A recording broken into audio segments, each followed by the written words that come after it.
जय श्री कृष्णा बच्चों, कक्षा 4th में आपका फिर से स्वागत है। कक्षा 4th में आज हम पाठ संख्या 1 बचपन की यादें के बारे में पढ़ेंगे। पाठ का नाम क्या है बच्चों? बचपन की यादें। अब बचपन की यादों के बारे में हम पढ़ेंगे। तो अभी आप क्या हो? बच्चे हो, है ना? तो आपकी भी कुछ यादें होंगी। अब जैसे आप 5 साल के हो या 7 साल के हो, ठीक है? तो जैसे जैसे आप बड़े होते जाओगे तो आपको अपने बचपन के बारे में यादें ताज़ा होती जाएंगी। अब बचपन की यादें कैसे ताज़ा होती हैं, कैसे आपको पता चलेगा? क्योंकि अब तो आप छोटे हो, जैसे बड़े हो जाओगे तो आपको सारी बातें थोड़ी ना याद रहेगी कि आप साल भर के थे, 2 साल के थे, तो वो बातें तो आप नहीं याद रख सकते। तो बचपन की यादें कैसे ताज़ा रहती है? हमारे मम्मी पापा, दादा दादी, नाना नानी हमें किस्से सुनाते रहते हैं, है ना? कि आप बचपन में ये करते थे, ऐसी लड़ाइयाँ करते थे, इतना परेशान करते थे। या फिर हम फ़ोटो देख सकते हैं कि हम फ़ोटो में कैसे थे, है ना? छोटे थे जब कैसे दिखते थे, थोड़े बड़े हुए तो कैसे दिखते हैं। तो फ़ोटो के द्वारा या फिर वीडियोज़ के द्वारा, हमारी कोई अगर खेलते हुए की वीडियो बनाई हुई है तो, या फिर हमें अपने घर वालों से पता चलता है कि हमारे बचपन हमारा कैसा गुजरा। तो आज हम बचपन की यादों के बारे में पढ़ेंगे। तो देखिए, शुरू करें पाठ। ननिहाल में। अब सबसे पहले है ननिहाल में। सुनीता गर्मी की छुट्टियां मनाने अपने मामा जी के घर गई। क्या किया सुनीता ने? कि सुनीता गर्मी की छुट्टियों में, आप लोग भी गर्मी की छुट्टियां होती हैं जब अपने ननिहाल ददियाल जाते हो ना, गर्मी की छुट्टियां मनाने। सभी लोगों को छुट्टियां बहुत पसंद होती है। जब भी छुट्टियां होती है तो सब बच्चे तंग करने लग जाते हैं अपने पेरेंट्स को, मम्मी पापा को, चलो चलो किसी नानी के घर चलते हैं, या फिर ददियाल चलते हैं, या अपनी बुआ के घर चलते हैं, या मौसी के घर चलते हैं। करते हो ना, सभी बच्चे जिद करते हैं। तो और घूमना भी चाहिए, एक जगह से दूसरी जगह जाते हो, आपस में मिलते जुलते हो तो उससे क्या होता है? सामाजिक आपका विकास होता है एक तो, और आपका मन भी एकदम अच्छा तरोताज़ा महसूस होता है। क्योंकि फिर से वही, जब स्कूलें खुल जाती है तो वापस वही रूटीन पढ़ाई में लग जाते हो, तो थोड़ा आपस में एक दूसरे से मिलते हो अपने रिश्तेदारों से, तो सबको ही अच्छा लगता है। मामा जी का लड़का अंकुर और सुनीता हम उम्र हैं। हम उम्र मतलब दोनों की उम्र लगभग बराबर है। हम उम्र का मतलब क्या होता है? एक ही उम्र के। सुनीता की मौसी पास के ही गांव में रहती है।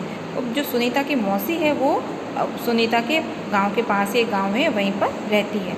उनकी बड़ी लड़की अनीता भी छुट्टियां मनाने अपने ननिहाल आई है। जो सुनीता, उनकी बड़ी लड़की अनीता, सुनीता की जो बहन है, वो भी छुट्टियां मनाने अपने ननिहाल आई है। सब बच्चे बहुत खुश हैं।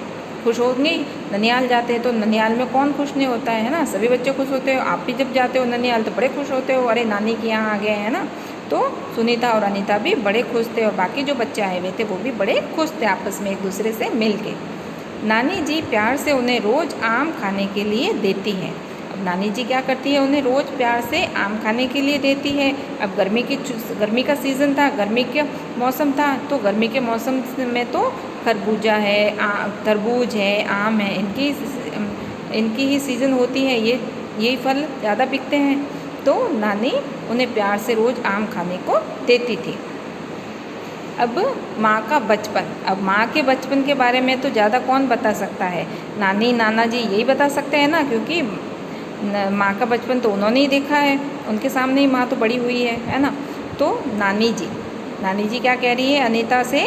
अनीता, आज मैं अचार बनाऊंगी और तुम्हें भी सिखाऊंगी। अब नानी जी अनीता को बोल रही है कि आज मैं अचार बनाऊंगी और तुम्हें भी सिखाऊंगी। तुम्हारी माँ को भी मैंने ही सिखाया है। नानी जी कह रही है कि जो अनीता की मम्मी है उसको भी मैंने ही अचार बनाना सिखाया है। अनीता, हाँ नानी जी, माँ अचार बहुत अच्छा बनाती हैं। पड़ोस वाली चाची भी माँ को अचार बनाने के लिए बुलाती है। अब कोई जो जिस चीज़ का जानकार होता है उसे सभी लोग काम करने के लिए बुलाते हैं कि अरे आप अच्छा काम करते हो, थोड़ा हमारी भी इस काम में हेल्प कर दो। तो अनीता की मम्मी को अचार बहुत अच्छा बनाना आता था, तो पड़ोस की जो चाची जी थी वो अनीता की मम्मी को बुलाती थी अचार बनवाने के लिए।